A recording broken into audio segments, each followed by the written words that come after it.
Hello दोस्तों, स्वागत है आप सभी का एक और इंटरेस्टिंग सी वीडियो लेक्चर में। आज के लेक्चर में हम पढ़ने वाले हैं हमारी पॉइंटिंग थ्योरम क्या होती है।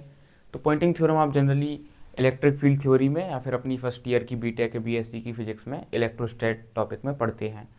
तो ये वीडियो बेसिकली मैं 2 पार्ट में बनाने वाला हूँ। ये पार्ट में सिर्फ बहुत बेसिक बात करने वाली है, क्योंकि रियल में पॉइंटिंग थ्योरम का जो डेरिवेशन है एंड जो इसकी एप्लीकेशन है बहुत डिटेल में काफ़ी बड़ा टॉपिक है। बट कई स्टूडेंट्स को बहुत शॉर्टली इसकी सिर्फ आपके पेपर में डेफिनेशन पूछी जाती है, पॉइंटिंग वेक्टर क्या होता है। तो ये सब जो बेसिक चीज़ें वो हम अभी की वीडियो में देख रहे हैं, बट इसका डेरिवेशन हम अपने नेक्स्ट पार्ट में कवर करेंगे। चलिए बिना किसी देरी के स्टार्ट करते हैं अपनी थ्योरी। तो इसकी डेफिनेशन क्या है पॉइंटिंग थ्योरम की? तो the vector product E cross H, E क्या है हमारी इलेक्ट्रिक फील्ड एंड एच क्या है हमारी मैग्नेटिक इंटेंसिटी या मैग्नेटिक फील्ड इंटेंसिटी जिसको बोलते हैं। तो the vector product E cross H at any point is a measure of rate of energy flow per unit area at that point.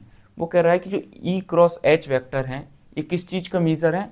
ये measure है हमारा रेट ऑफ एनर्जी फ्लो, कि किस rate से एनर्जी फ्लो कर रही है, कहाँ पे, एक मैग्नेटिक एंड इलेक्ट्रिक फील्ड जहाँ पे डेवलप हो रही है उस पॉइंट पे, उस एरिया में रेट ऑफ एनर्जी फ्लो हमारा क्या हो रहा है पर यूनिट एरिया। तो ये हमको रेट ऑफ एनर्जी फ्लो देता है वॉट में, जिस मतलब एक्चुअली हमको पावर बताता है वॉट में। पावर होती है ना 10 वॉट, 5 वॉट, इतने वॉट का बल्ब है जो भी, तो वॉट पर यूनिट एरिया, यूनिट एरिया मतलब पर मीटर स्क्वायर। तो ये हमको इस यूनिट में बताती है energy unit area at that point. The direction of energy flow is perpendicular, ये परपेंडिकुलर का साइन बना है to E and H and flows in direction of E vector cross H vector. तो जो डायरेक्शन है हमारी किसकी, एनर्जी किस डायरेक्शन में फ्लो होगी, तो अगर हमारी मैग्नेटिक फील्ड इस साइड इंटेंसिटी है, समझिए सामने की साइड, एंड इलेक्ट्रिक फील्ड ऊपर की साइड है, आप ये समझिए परपेंडिकुलर, देन जो हमारी एनर्जी फ्लो जिस डायरेक्शन में एनर्जी फ्लो कर रही है तो इन दोनों को ही परपेंडिकुलर मतलब कैमरे में आपके साइड फ्लो करेगी, तो उसको ही डायरेक्शन होती है E vector cross H vector. And इसको ही हम बोलते हैं Poynting vector, E vector cross H vector. इसको कई लोग एस नाम से भी बुलाते नहीं, लिखते हैं एस, और कई लोग पी नाम से भी लिखते हैं। तो पी नाम से पॉइंटिंग है तो हम पी नाम से ही फिलहाल लिख देते हैं। तो इधर से मैं लिख देता हूँ कि P vector is equals to E vector cross H vector. तो ये हमको एक्चुअली क्या देता है, एनर्जी के बारे में बताता है, कितनी एनर्जी फ्लो हो रही है या कितनी एनर्जी उसमें मतलब को कंटेन करती है कोई चीज़, कोई एरिया जिसमें इलेक्ट्रिक और मैग्नेटिक फील्ड बहुत म्यूचुअली प्रेजेंट है। तो ये जस्ट इसका एक ऊपरी डेफिनेशन हो गई, तो आप इसको नोट कर लीजिए। तो आपने ये नोट कर लिया होगा। तो मेन जो हमारी थ्योरम है, अगर आप पेपर में चाहें तो इसका फॉर्मूला लिख के आ सकते हैं, इसका डेरिवेशन नेक्स्ट पार्ट में है। तो जो ई वेक्टर क्रॉस एच वेक्टर है ये तो हमको सिर्फ एनर्जी का कंजर्वेशन दिखाता है कि कितनी एनर्जी फ्लो हो रही है, एनर्जी कंजर्व्ड है।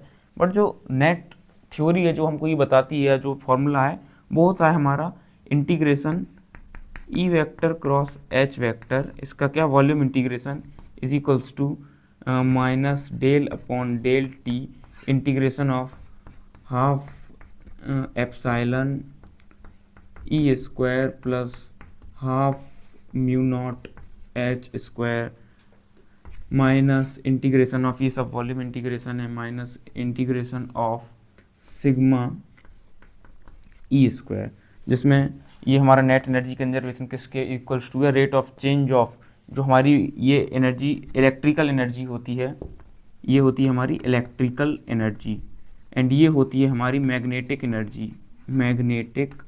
एनर्जी एंड ये होता है हमारा ओमिक लॉसेस, ओम OHMIC। तो ये ओमिक लॉसेस या हीट एनर्जी वगैरह जिसको बोलते हैं, तो ये वो है।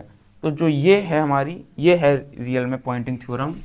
तो आप चाहें तो इसको भी सिर्फ पेपर में लिख के आ सकते हैं, अगर आपको शॉर्ट लेवल में पूछा है तो आपको सफिशिएंट मार्क्स मिल जाएंगे।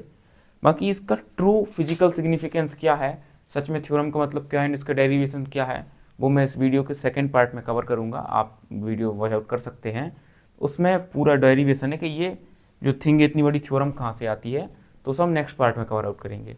तो अगर आपको वीडियो अच्छी लगी हो तो वीडियो को लाइक करिए एंड चैनल को सब्सक्राइब कर सकते हैं, ताकि आपको इस तरह का कंटेंट ईजिली मिल सके। और मैं मिलता हूँ आपको नेक्स्ट वीडियो में, तब तक के लिए बाय।